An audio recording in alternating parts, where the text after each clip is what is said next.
Bienvenue au podcast Élévation.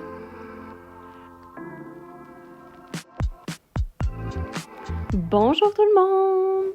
J'espère que vous allez bien. Ça fait un petit bout que j'ai enregistré un podcast.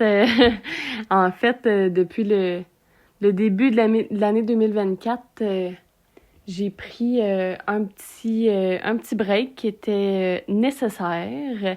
Je sais pas pour vous comment a été le début de 2024, mais moi, ça a été assez rough niveau énergie. Au mois de décembre, même au mois de novembre, ça allait super bien. Je me sentais ancrée, enracinée, j'étais dans le moment présent, j'étais capable de créer, je bougeais bien aussi, je voyais là, la danse entre mon féminin sacré puis mon masculin sacré, mon féminin qui était vraiment dans sa création, puis mon masculin qui était comme « OK, go, là, on fait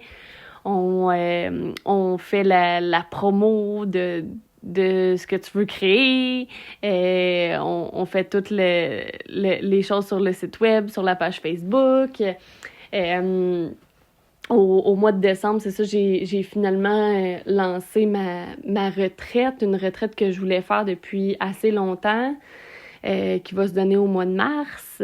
J'ai lancé aussi un cercle de femmes qui a commencé en janvier. Mon année 2023 a été assez intense en réalisation de projets.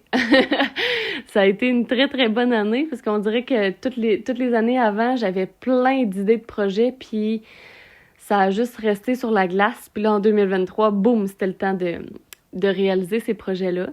Fait que j'ai été capable de prendre du temps, de me créer une routine pour m'ancrer, pour m'enraciner, puis pour être capable de déployer mon féminin et sa création. Puis, on dirait que le 2 janvier, rendu en 2024, j'ai pris une débarque. Probablement que j'ai brûlé la chandelle par les deux bouts. Puis là, j'ai commencé 2024 vraiment complètement brûlée, drainée dans mes énergies.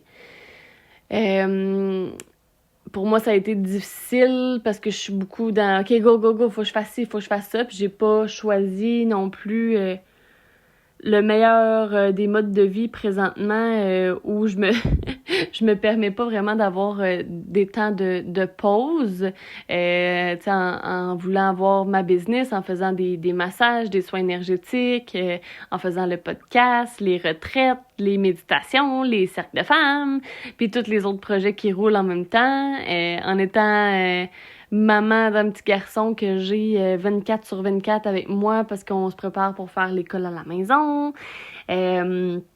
En étant aussi mère monoparentale, ben toutes les tâches dans la maison, je suis toute seule à les faire. Fait que j'ai beaucoup de responsabilités. Je m'en mets beaucoup sur les épaules aussi.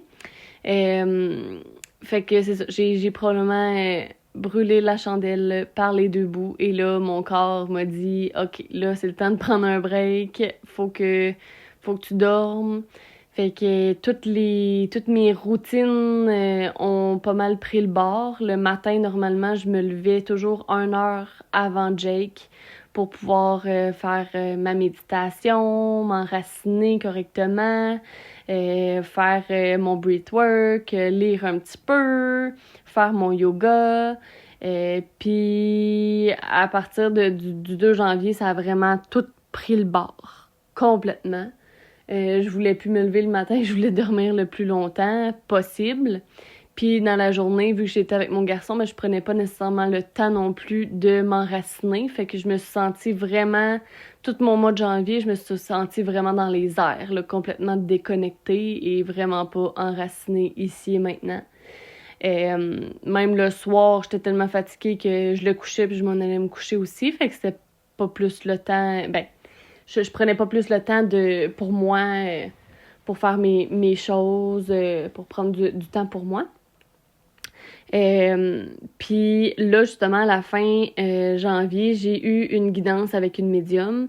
Puis tout au long de mon mois de janvier, j'ai reçu beaucoup de messages de mes guides. J'ai tiré des cartes d'oracle aussi. J'ai eu vraiment beaucoup de warning, là, d'avertissement de OK, là, faut que tu prennes du temps pour toi.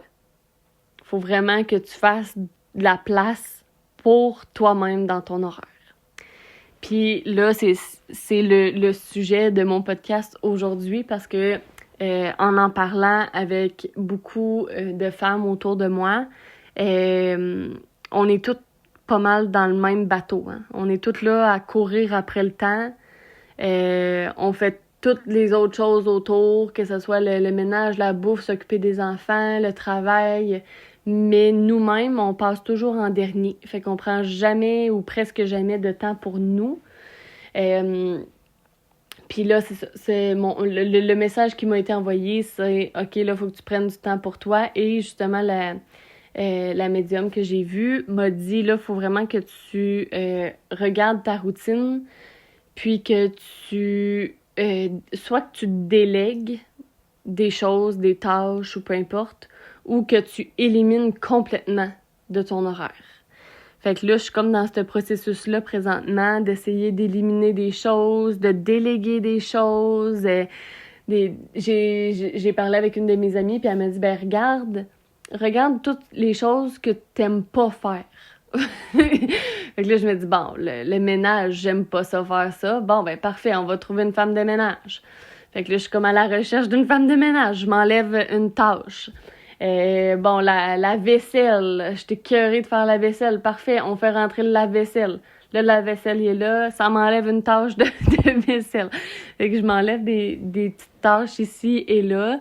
Même pour mon garçon, vu que j'allais vraiment 24/24 avec moi, j'essaie de trouver des moments pour être seule. Fait de trouver... j'ai trouvé une gardienne. Il fait des ateliers 2 matins par semaine aussi. Fait que ça me libère du temps pour moi. Oui, principalement pour travailler, mais là, c'est vraiment aussi pour avoir du temps pour moi là-dedans. Fait que je suis là-dedans, présentement. Et je crois que on est toutes appelées à faire ça en ce moment. Justement, au Cercle de femmes, la semaine passée, j'ai apporté ce point-là, puis le point du ralentissement. Depuis la COVID, on est poussé beaucoup à ralentir. Malheureusement, là, oups, la COVID, c'est comme terminé, puis tout le monde est reparti comme avant, là, avec le métro, boulot, dodo, toujours stressé. Fait qu'on on a ralenti pendant un certain temps, mais oups, on est remonté après ça dans le tapis. Mais là, on est encore appelé à ralentir et revenir à nous-mêmes, prendre du temps pour nous. On a besoin de recharger nos batteries, on a besoin de passer du temps seul avec nous-mêmes, de faire des choses qui nous plaisent, que ce soit des passions, des activités, peu importe. On a besoin de revenir à nous-mêmes en premier. On est la personne la plus importante dans notre vie. Puis là, je sais, il y en a qui vont dire « Ah, mais là, t'es égoïste. » Non, la vraie définition d'être égoïste, c'est pas ça. Puis ça, je l'entends vraiment souvent, le mot égoïste. Puis c'est vraiment... je pense que les gens ont vraiment une mauvaise définition de ça. Si moi-même, je fais passer mes besoins à moi en priorité dans ma vie à moi, je ne suis pas égoïste. Mais si je te demande à toi de faire passer mes besoins avant les tiens, là, je suis égoïste. Fait que si nous-mêmes, on fait passer nos besoins en premier, avec nous-mêmes, en fait, c'est exactement ce qui nous est demandé, puis c'est exactement ce qu'on devrait faire. On devrait se prioriser. On devrait recharger nos batteries, on devrait remplir notre réservoir à nous d'amour, de joie, de bonheur, de paix, de peu importe ce que vous voulez en premier avant de pouvoir remplir le réservoir de quelqu'un d'autre ou de pouvoir partager, de pouvoir donner autour de nous. Puis ça, c'est le meilleur exemple qui m'a été donné par une de mes amies aussi, c'est le masque à oxygène dans l'avion. Ce qui est demandé, c'est de mettre notre masque, en premier avant de pouvoir aider les autres.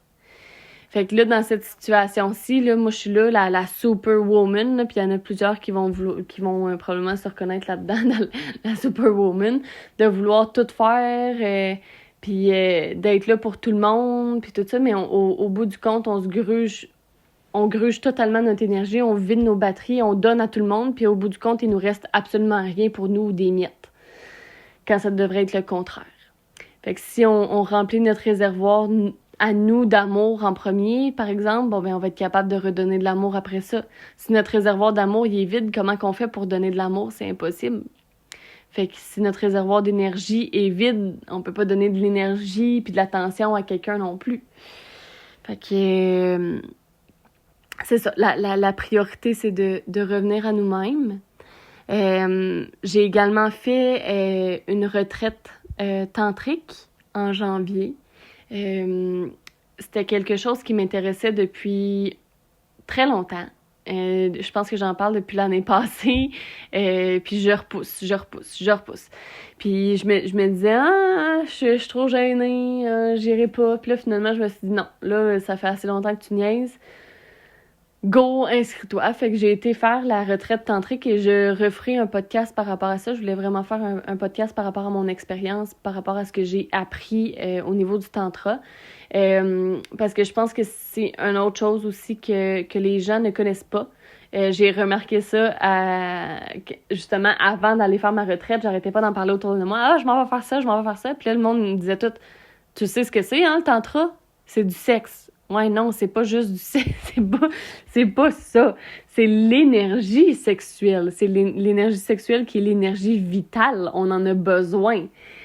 Fait que ça n'a pas rapport juste au sexe en tant que tel. Fait que j'irai démystifier ça dans un autre podcast. Mais dans le fond, cette journée-là m'a permis d'avoir un moment pour moi. Une journée au complet. Complet.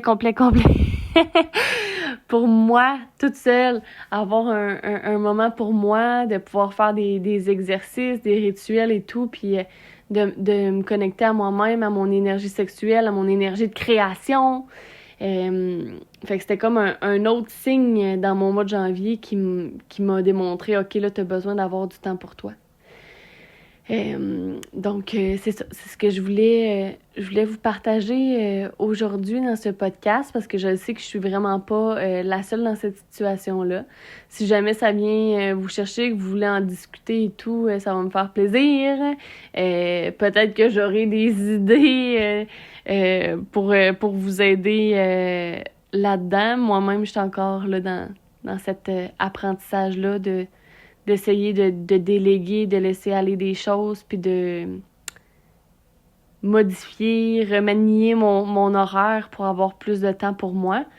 Puis justement, c'est ça aussi dans la guidance que j'ai eue avec la médium. Tu sais, j'ai apporté le côté relationnel amoureux. Puis elle me dit tout de suite, oublie ça, il n'y a pas personne qui va rentrer dans ta vie tant que tu n'as pas fait de la place. Si tu fais pas de la place dans ton horaire pour toi-même, comment tu veux faire de la place pour quelqu'un d'autre dans ton horaire? T'en as pas de temps présentement.